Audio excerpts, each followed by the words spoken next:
So the last one of these videos we checked out from Wrestling Bios was the one from Bob Holly. Well, today we're checking out the Ric Flair autobiography book here. This video is called Ric Flair Burying Fools in His Autobiography. I'm very excited.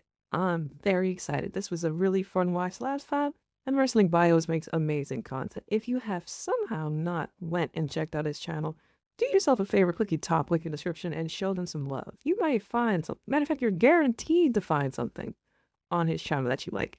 Or your sub back guarantee. That's right. If you don't find anything you like on that channel, you can unsubscribe to me and I won't care. I'll go to sleep. I'll cry.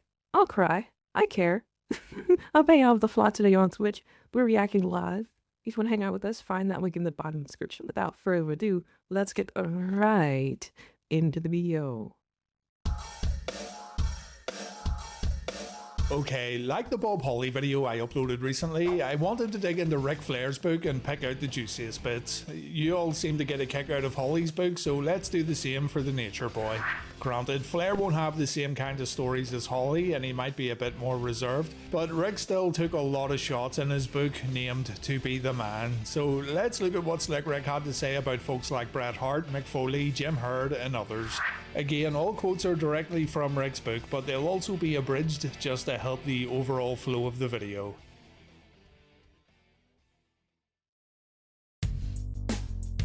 Oh god, Mortal Kombat mythologies is...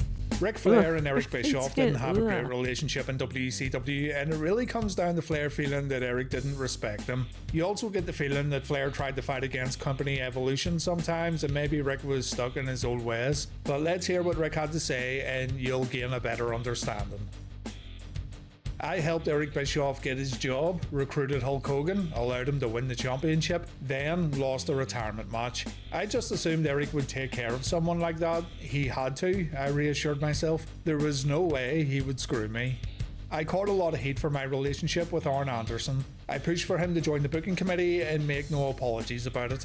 Arn's the perfect guy for that position, though not everyone shared my opinion, and the friendship drove a wedge between Bischoff and myself. Once, when I suggested that Arn win the TV championship, Eric sneered, "You could roll Arn Anderson in shit and he wouldn't draw a fly." I could practically hear Hogan's voice coming out of Eric's mouth as he elaborated, "Arn's not colourful, he doesn't move merchandise."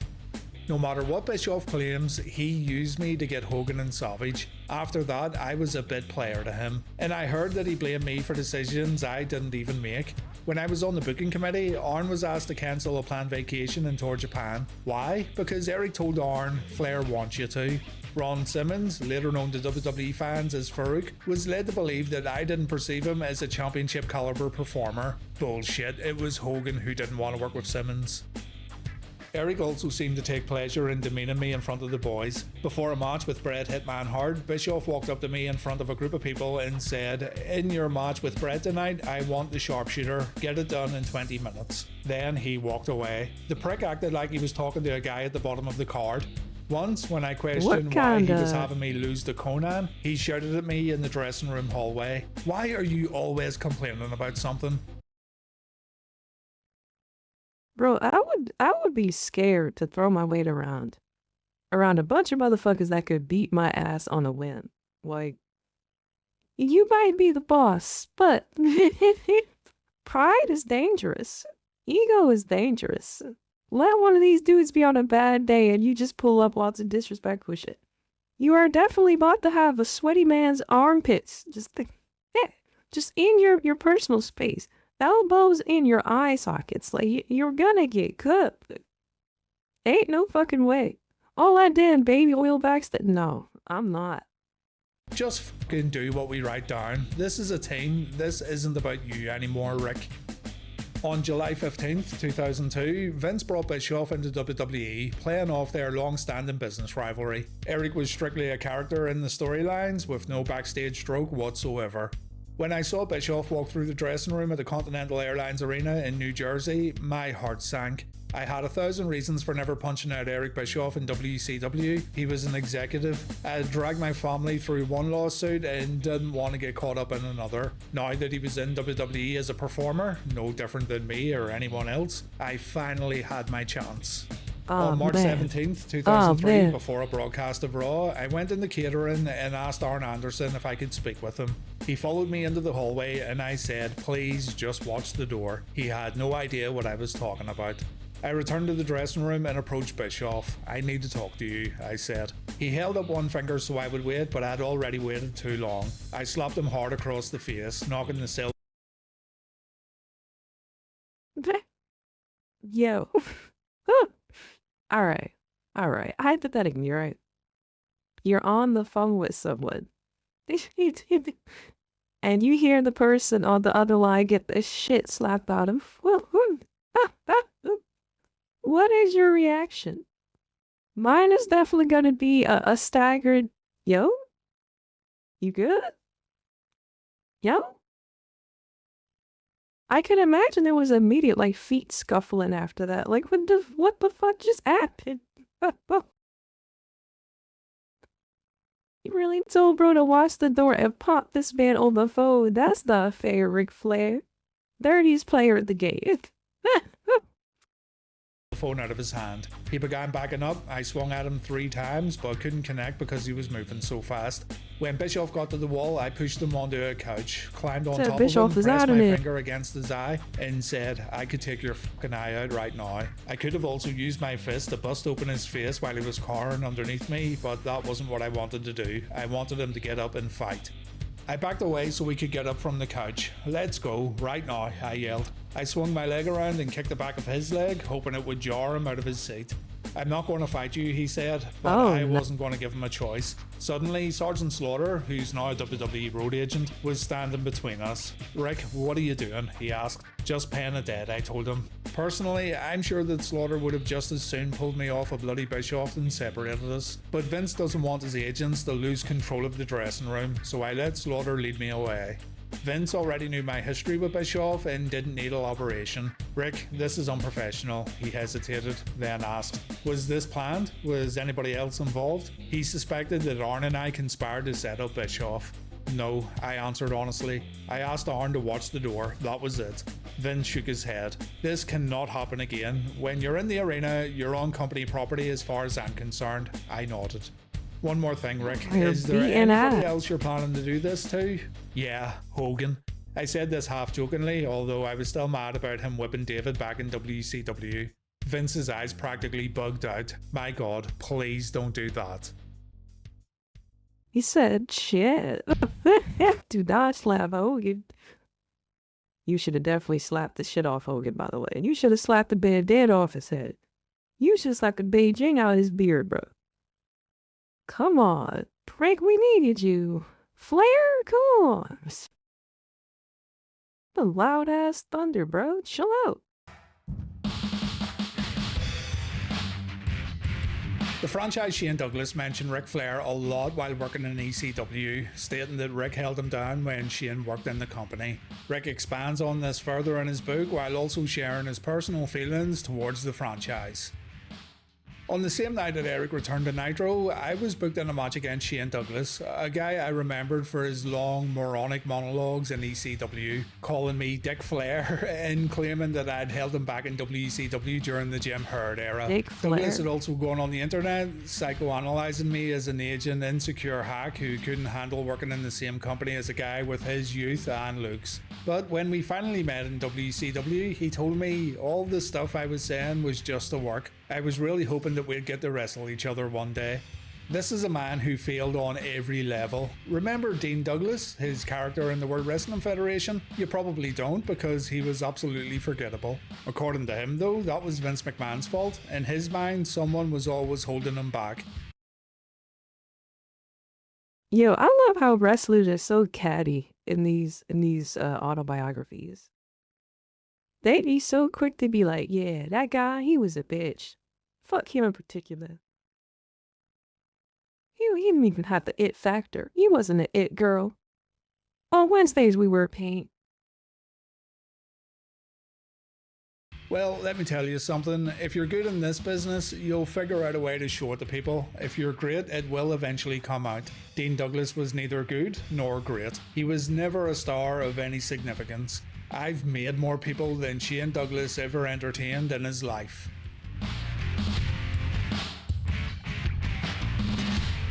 Mick Foley took a few shots at Rick in his first book named Have a Nice Day. The book sold incredibly well, and in my opinion it was Mick's best book. But Flair felt Mick went too far and he wanted to offer a rebuttal. Foley stated that Flair booked him poorly when Mick worked in WCW, and here's what Rick had to say about that. When I first started on the booking committee, Mick Foley was working as Cactus Jack and doing an angle where he was living in a homeless shelter. I admitted I didn't know what to do with a 300-pound guy living in a homeless shelter. It took P.T. Barnum, in the form of Vince McMahon, to take a guy whose claim to fame was his willingness to get thrown off a cage, turn him into mankind, and make him into a champion. Foley had a cult following because of his contribution to hardcore wrestling, but hardcore is such a small part of the history of this business. When I was training, falling off a ladder was not a prerequisite to making it as a professional wrestler. Being fundamentally sound was. Occasionally, seeing inside of a gym was. I don't care how many Yo, he blowing shots, bro. Leave Mick Foley alone, bro. thumbtacks Mick Foley's fallen on, how many ladders he's fallen off, how many continents he's supposedly bled on. He'll always be known as a glorified stuntman. Vern Gagne didn't fall off a ladder, Dory Funk Jr. didn't fall off a ladder, neither did Wahoo, Steamboat or Steve Austin. Terry Funk was a great worker before he started doing that. Kurt Angle, Shawn Michaels and Chris Jericho can do it and maintain their reputations because they're already respected as athletes. And what about other people who never did anything else, like the Sandman? He's no wrestler. Hardcore became a niche for a lot of guys who couldn't do f*** all in the ring. Jeez. I'm not saying that Mick Foley wasn't a star, that he wasn't a great attraction, but in my estimation, Mick Foley was not a great worker. He couldn't punch, he couldn't kick. In the World Wrestling Federation, he'd spend half the day before television broadcasts sucking up to the writers because he's such a fan of himself. There's a difference between being a great performer and being a guy like Brutus Beefcake or the Ultimate Warrior, who became famous because he happened to be working for Vince. It's the same for Foley. When he hasn't been working for Vince, there's been no demand for him whatsoever. He's just another guy.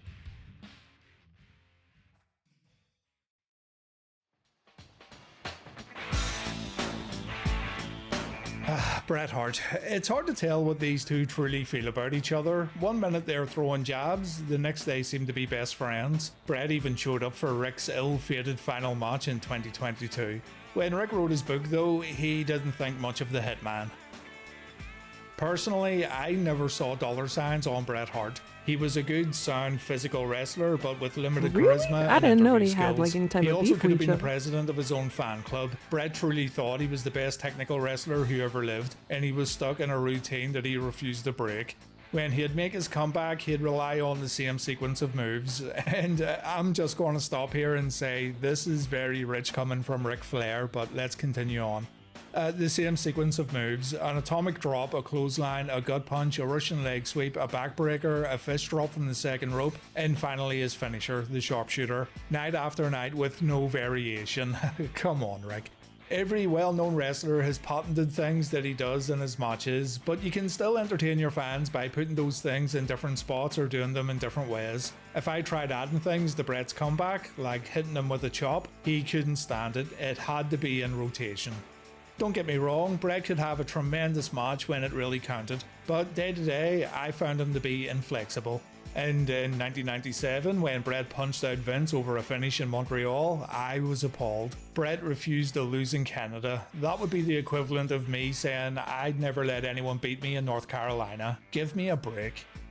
Obviously, Vince could see that Hart thought he was bigger than the World Wrestling Federation, and Vince did what was necessary to protect his company. When Shawn Michaels put the Hitman in a sharpshooter, McMahon ordered the timekeeper to ring the bell. The match was over, Vince said, and Shawn was the new champion. When people argued that Vince had screwed Bret, McMahon accurately replied, Bret screwed Bret. The facts are this: Hogan, for all he did, right and wrong, drew a lot of money. Savage, for all he did, right and wrong, drew a lot of money. Roddy Piper, Dusty Rhodes and Ric Flair drew big money. Bret Hart did not. Vince had other distractions at the time, but when Bret beat me for the title, the company went to hell for a while. Bret like that? Flair spoke ill of Sid Vicious both in his book and in the Ric Flair and the Four Horsemen WWE DVD that was released back in 2007. Flair didn't think that Sid should have been a member of the Four Horsemen, and according to his book, he didn't think he was worth the money he was being paid. I never did anything but produce, and yet when it came to renew my contract, the company tried to cut my salary. Their plan was to phase me out of main events and scale back the number of my dates. Instead of the $730k I'd been receiving, I was offered a deal where I'd make $350k for 2 consecutive years, then $250k for the last year of the agreement. That's $900,000 over 3 years, as opposed to the $1.2 million a year for Sid Udy, a useless musclehead who, under the names Sid Vicious, Sid Justice, and Psycho Sid, would bounce back and forth between WCW and the World Wrestling Federation, contributing zero to either company.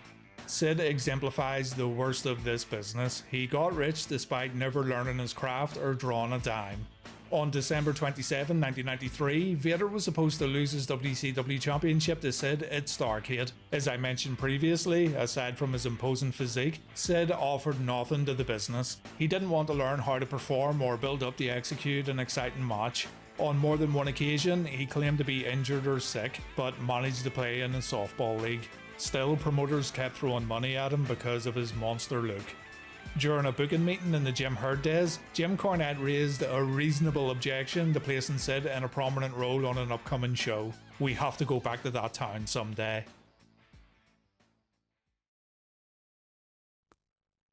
Yo, the wild part is I'm sitting here like, if this is supposed to be like a Ric Flair autobiography, why talk so much shit about other people? I love how the wrestlers do that.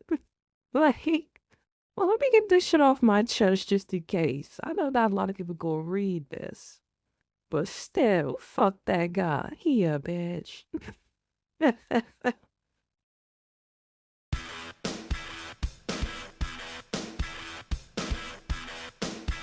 Jim Herd served as WCW's executive vice president from 1988 to 1992, and he had some pretty outlandish ideas. He and Rick butted heads a lot because Rick's a traditionalist, while Jim's, in Rick's words, he's an idiot. Damn, let me shut up. Jim Herd was an idiot. This is not defamation, I'm just telling you history. The man had no right to be anywhere near a wrestling company. Herd worked as an executive for a bank, then for Pizza Hut. Around the boys, Herd, a gruff, white-haired guy, liked to curse and talk about how tough he had been during his days as a Navy boxer. To us, he was just the Pizza King, the name the wrestlers called him behind his back. Because I was on the booking committee, some people had the false impression that I made all the big decisions in WCW at this time. The truth is that Herd ran the committee and we had rotating members, including Jim Ross, Jody Hamilton, Terry Funk, Jim Barnett, Kevin Sullivan and Jim Cornette, who Herd hated. With the territories gone, there were very few places for Jim Ross to go, and here he was, with all his knowledge, having to go out at night and pour gins for that ignorant bastard. It was a matter of self-preservation. Herd's gimmicks are legendary. Matt Bourne, a guy who'd later convincingly give life to the character of Doink the Clown in the WWF, was Big Josh, a lumberjack who hung around with dancing bears. Then there were the Ding Dongs, a masked tag team with bells hanging from their costumes. Whenever they made the tag, they rang a bell in their corner. Had he not been stopped, Herd would have also brought in the Hunchbacks, a team that was unbeatable because their shoulders couldn't touch the canvas. That's crazy. During one meeting, Kevin Sullivan started kidding Herd about the Hunchbacks concept. I know what we can do, he said. We'll throw them outside the ring, get a shovel, dig a hole, put the hump in it, and cover 1, 2, 3. Great idea, Herd replied. The asshole was serious too. In Herd's mind, he could transform me into a character that could compete with Vince's characters. When I talk about it now, people laugh. At the time though, it was very upsetting. My robe was outdated, he said, and I needed a new look. I never became Spartacus and refused to wear the earring, but I let Herd talk me into cutting my hair, and I hated myself for it. I don't think the fans liked it. Nah, you look dorky as hell with the short hair, bro. Yeah, that's a whack look. You lost at least 73% of your points. Like, that's crazy what a haircut will do. You guys ever see somebody who look completely different without a beard? Like they shave and that's just a fucking baby. Like, what just happened? What happened? Either, I didn't look like Ric Flair. I'd spent all these years putting up with shit, sacrificing my body and never seeing my oldest kids, to find myself manipulated by the whims of a moron, a fucking pizza company executive with his finger on the trigger. This is the kind of shit that I was putting up with, despite the fact that I was on the booking committee. That's why it pissed me off when Mick Foley blamed me for not recognising his full potential during that period. In his book, Have a Nice Day, Foley wrote, Ric Flair was every bit as bad on the booking side of things as he was great on the wrestling side of it.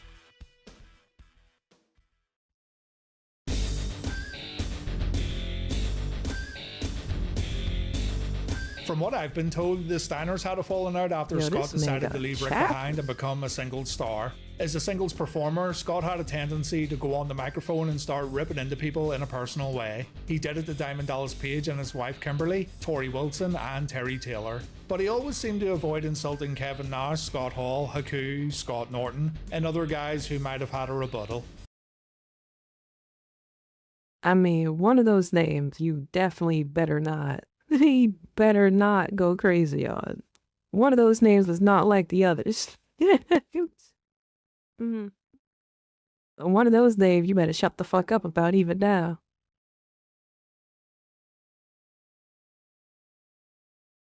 On February 7, 2000, Scott went on TV and greeted the end of my sabbatical with an idiotic diatribe, mentioning how WCW would have been better off hiring the late Buddy Rogers than Nature Boy number 2 Ric Flair, then addressing me directly.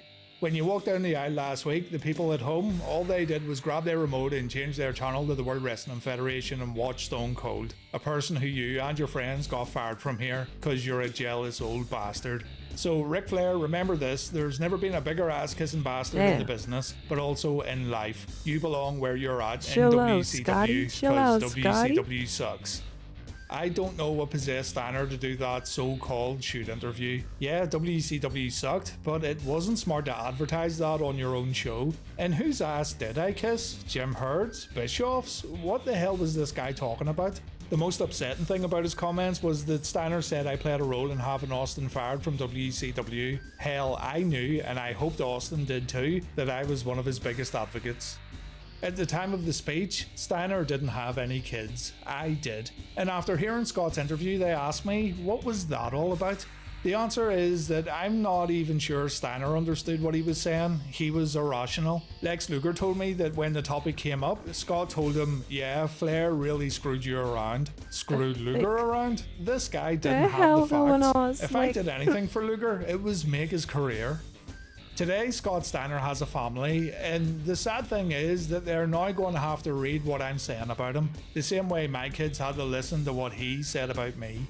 At one time, Scott was a decent athlete. After a number of injuries, though, he's a shadow of his former self. He took a cheap shot that I'll never understand and certainly didn't deserve. He's a guy who meant nothing as an attraction, he drew no money and has no legacy. People will forget him the minute he retires. Damn, most wrestling fans have already forgotten him. He's mid-card talent now.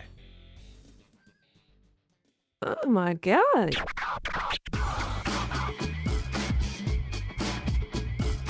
Vince Russo needs no introduction. Oh, let's you hear guys it. know who he is, Let's hear it. even without reading Rick's book, you'd be able to easily guess how the traditional Ric Flair would feel about Russo's creative philosophies. Russo had a lot of ideas, and the balls to barge past Vince McMahon's inner circle and pitch things personally to the boss. Soon, Russo wasn't writing about wrestling anymore, he was actually helping McMahon come up with storylines and plot twists. When Russo finally arrived, I watched all the guys walk up to him, one by one. He never said a word to me, and I certainly wasn't going to get in line to kiss his ass. To hear him speak, you'd imagine that he was solely responsible for the World Wrestling Federation's recent success. Russo was no Vince McMahon, and he was no Paul Heyman either. Heyman's another crazy wrestling fan who grew up in the New York area and ended up becoming a significant character in the business. When Heyman ran ECW, he had a vision and acted on it. Did I like all that hardcore stuff he did? No, but Heyman paid his dues through the ups and downs of his company and had influence on other promotions. In his own way, he is a genius. Initially, Russo told everybody that he didn't want to be on TV. Pretty soon, however, he had himself on camera playing a bad guy, interfering in matches, and giving long speeches about his brilliant wrestling mind. The guy wasn't brilliant, he was obsessed with making himself a star. On camera, Russo had David and Stacey play up to their real-life romance. He wanted to have them marry, only to discover that Stacey was my love child. He also considered doing a storyline in which David would find out that he was actually Russo's son. It seemed like whenever Russo had a hole in the show, he'd try to plug it with something involving my family. You know how other guys go to fantasy camps with ex-players from their favourite baseball teams? Well, Russo outdid them all on June 5th, 2000, when he had a cage match with one of his favourite wrestlers, Ric Flair. I put Russo in the figure 4, I held him there, and kept holding him there as fans waited for something to happen. Sensing their agitation, I looked upward about 150 feet to the catwalk, where stunt coordinator Ellis Edwards was sitting with a pressurised drum filled with 75 gallons of blood.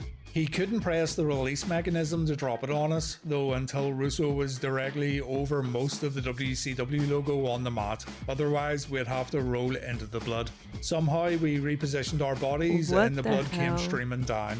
What was the point of all this? I can't tell you. All I know is that a similar situation had taken place while Russo...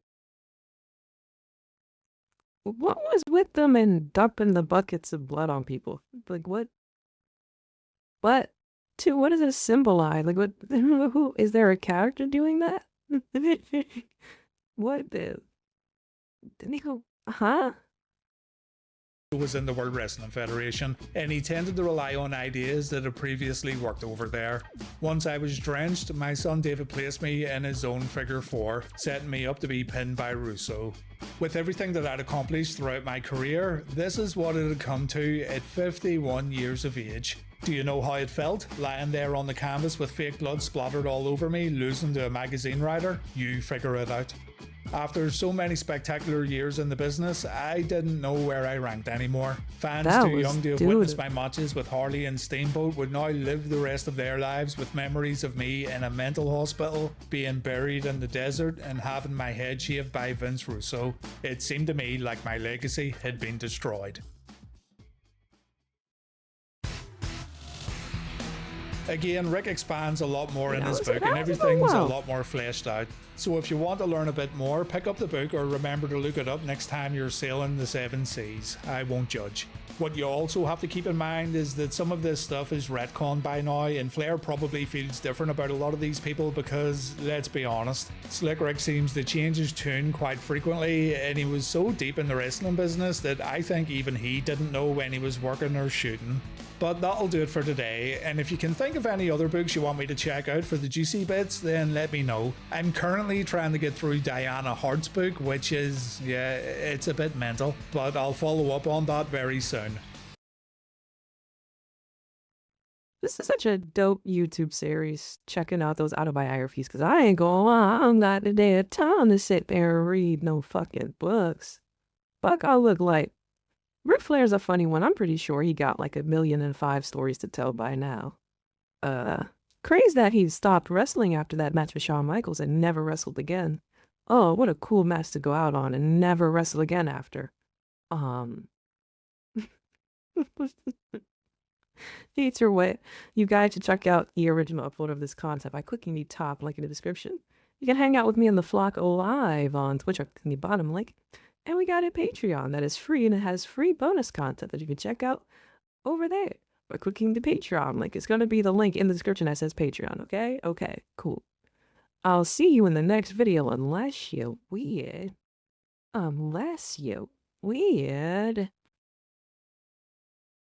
Don't be a weirdo. Thank you so much to those of you that have made it over to the Patreon. I appreciate you. I'm still hungry.